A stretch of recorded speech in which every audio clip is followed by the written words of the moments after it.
बात बहुत पुरानी है। किसी गांव में एक साधु रहा करता था। वह जब भी नाचता था बारिश तभी होने लगती थी।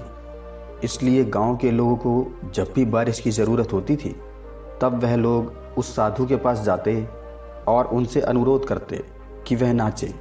और जब वह नाचने लगते तो बारिश ज़रूर होती थी।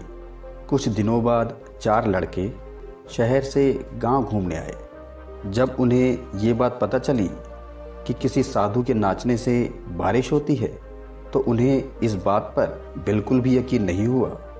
शहरी पढ़ाई लिखाई के घमंड में उन्होंने गांव के लोगों को चुनौती दे दी कि अगर हम भी नाचेंगे तो बारिश होगी, और यदि हमारे नाचने से बारिश नहीं हुई तो साधु के नाचने से भी बारिश नहीं होगी। अगले दिन सुबह सुबह गांव के लोग उन चारों लड़कों को लेकर उस साधु की कुटिया के पास पहुंचे। गांव वालों ने साधु को सारी बात बताई। फिर उन लड़कों ने नाचना शुरू किया। पहले लड़के ने नाचना शुरू किया। आधा घंटा बीत गया और फिर पहला लड़का थक कर बैठ गया, लेकिन बारिश नहीं हुई। फिर कुछ देर बाद दूसरे लड़के ने भी नाचना शुरू किया और 1 घंटा भर बीतते बीतते वह भी थक कर बैठ गया। उसके बाद बाकी 2 बचे लड़कों ने भी ऐसा ही किया, परंतु बारिश नहीं हुई। और आखिरकार अब साधु की बारी थी। उसने जब नाचना शुरू किया तो 1 घंटा बीत गया, किंतु बारिश नहीं हुई। साधु फिर भी नहीं रुका, वह नाचता ही रहा और उसे नाचते नाचते 2 घंटे बीत गए, लेकिन बारिश नहीं हुई। 4 घंटे बीत गए, लेकिन फिर भी बारिश नहीं हुई। लेकिन साधु तो रुकने का नाम ही नहीं ले रहा था। धीरे धीरे शाम ढलने लगी कि तभी बादलों की गड़गड़ाहट सुनाई दी और थोड़ी देर बाद जोरों की बारिश होनी शुरू हो गई। और यह दृश्य देख चारों लड़के दंग रह गए और तुरंत उस साधु से क्षमा मांगी।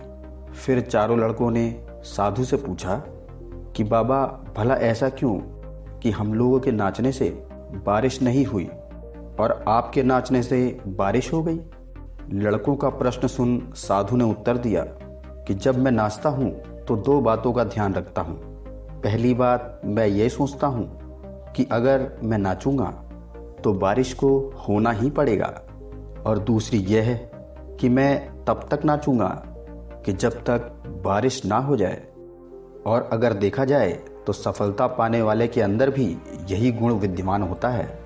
वो जिस काम को भी करना शुरू करते हैं उस काम को पूरा करने का उनके अंदर पूर्ण आत्मविश्वास होता है, और उसी आत्मविश्वास के साथ वे तब तक उस काम को करते हैं जब तक कि वे उसमें सफल ना हो जाएं। इसलिए अगर हमें भी सफलता हासिल करनी है तो इस साधु की तरह ही हमें अपने लक्ष्य को प्राप्त करना होगा। तो दोस्तों, आज की इस कहानी से आपने क्या सीखा, कमेंट करके ज़रूर बताइएगा। वीडियो पसंद आया हो तो लाइक का बटन ज़रूर दबाइएगा, और अगर अभी भी चैनल सब्सक्राइब नहीं किया तो चैनल को सब्सक्राइब करना बिल्कुल भी मत भूलिएगा। धन्यवाद।